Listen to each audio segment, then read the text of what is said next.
ಮತ್ತೆ ಅದೇ ಕ್ರೇಜ್ ಕೂಡ ಇದು 16 ವರ್ಷ ಅನ್ನೋ ತರ ಅನ್ನಿಸ್ತಾ ಇದೆ ನಿಮ್ಗೆ ಏನಾದ್ರು?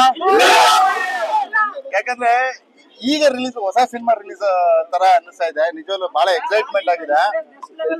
ಯಾಕಂದ್ರೆ 16 ವರ್ಷ ಆದ್ಮೇಲೆ ಕೂಡ ನಾವ್ ಇನ್ನೂ 16 ವರ್ಷ ತರನೇ ಇದೀವಿ ಅನ್ನಿಸ್ತಾ ಇದೆ.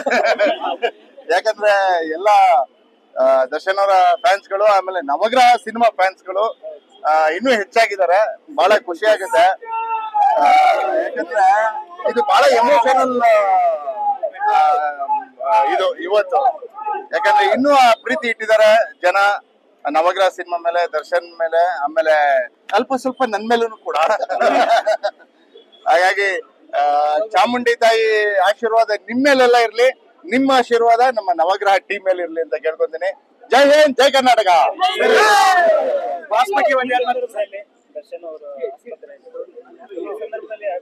ಅದೇ ಅವರು ಗುಣ ಆಗ್ತಾರೆ. ಯಾಕಂದ್ರೆ ಎಲ್ರಿಗೂ ಗೊತ್ತು ದರ್ಶನ್ ಅವ್ರು ಹೇಗೆ ಅಂತ.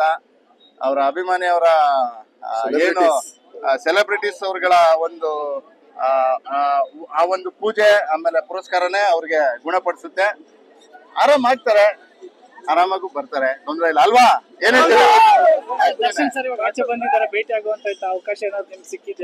ಇಲ್ಲ, ನಾನು ಮೊನ್ನೆ ದಿನಕರ್ ಅವ್ರನ್ನ ಕೇಳಿದೆ. ಅದೇ ಅವ್ರದ್ದು ಕೆಲವೊಂದು ಪ್ರೋಟೋಕಾಲ್ಸ್ ಇದೆ, ಆಮೇಲೆ ತುಂಬಾ ಜನ ಬಿಡ್ತಾ ಇಲ್ಲ ಯಾಕಂದ್ರೆ ಇನ್ಫೆಕ್ಷನ್ ಆಗುತ್ತೆ ಅಂತ. ಬಟ್ ಇದನ್ನ ನೋಡ್ಕೊಂಡು ಅದೇ ಇವತ್ತದ ಸಂದರ್ಭ ಹಿಂಗೆ ಅದನ್ನ ನೋಡ್ಕೊಂಡು ನಾಳೆ ನಾಡಿದ್ದಂಗೆ ಒಂದು ಭೇಟಿ ಮಾಡೋ ತರ ಇದೆ.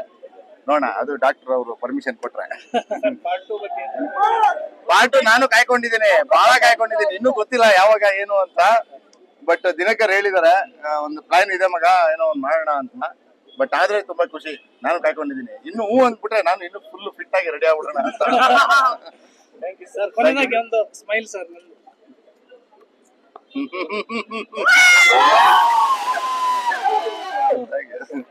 ಬಾಯ್, ಥ್ಯಾಂಕ್ ಯು. ಜೈ ಹಿಂದ್, ಜೈ ಕರ್ನಾಟಕ.